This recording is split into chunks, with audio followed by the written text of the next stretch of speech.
Jean-Philippe Bouilloux, bonjour. Bonjour. Vous êtes professeur à ESCP Europe et vous avez publié avec votre collègue Ghislain Deslandes et Guillaume Mercier, qui est de l'IESEG, un article dans Journal of Business Ethics sur le management de la vérité. Vous avancez notamment un concept, celui de Chief Truth Officer.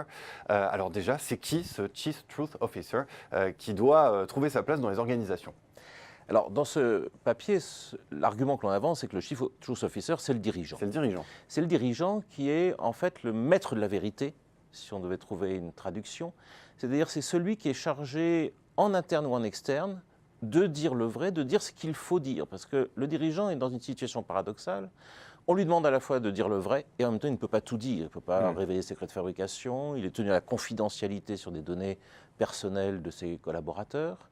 Et même sur des données de marché, s'il dit tout, on peut le lui reprocher, comme ça a été le cas pour Serge Tchourouk dans l'histoire d'Alcatel dans les fin des années 90. Mais s'il ne dit pas la vérité, on peut lui reprocher aussi, c'est le cas d'Enron. Donc il est dans une situation très paradoxale et c'est lui qui doit choisir, qui doit agir. Alors, comment est-ce qu'il peut faire, ce dirigeant ? Parce qu'effectivement, toutes les vérités ne sont pas forcément bonnes à dire. Il faut quand même un certain courage pour assumer cette vérité. Absolument. Non seulement toutes les vérités ne sont pas bonnes à dire, mais en fait, il faut trouver le moyen de les dire et il faut surtout penser aux conséquences de la vérité. Très souvent, on ne pense pas aux conséquences de la vérité, on considère la vérité comme une chose bonne en soi, ce qu'elle est, sauf que la vérité peut être violente. Si on dit à quelqu'un, par exemple, que son travail n'est pas bon, que son activité n'est pas rentable, etc., ça peut être violent à entendre. Et surtout, quand on est face à des marchés financiers, la vérité, elle a des conséquences. Et donc, le dirigeant, il est là pour anticiper ces conséquences, pour trouver un moyen qui soit moyen non pas de mentir ou de cacher, mais de dire la vérité en tenant compte des conséquences de cette vérité. Quelles sont les clés du management de la vérité ? Qu'est-ce qu'il faut dire à un chef d'entreprise qui aurait envie de se muer progressivement en Chief Truth Officer ? Alors, la première chose déjà, c'est quand même d'essayer au maximum de connaître la vérité. Et on sait bien que dans une organisation, plus l'organisation est grande, plus c'est difficile de savoir tout ce qui s'y passe. Mais le dirigeant doit être sensible aux signaux faibles. Il doit être sensible à tout un tas d'informations. Il doit avoir une qualité, je dirais, d'organisation autour de lui qui lui permette de savoir tout ce qui se passe.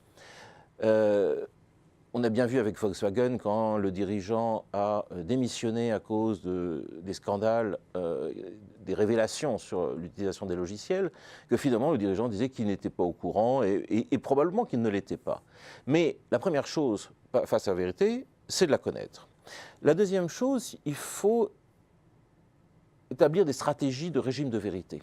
C'est-à-dire qu'on ne peut pas dire tout de la même façon, il y a des rhétoriques qui se développent.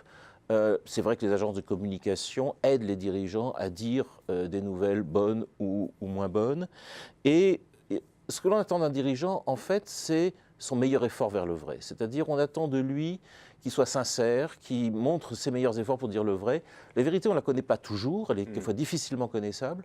Mais par contre, on va attendre de lui son meilleur effort pour dire le vrai.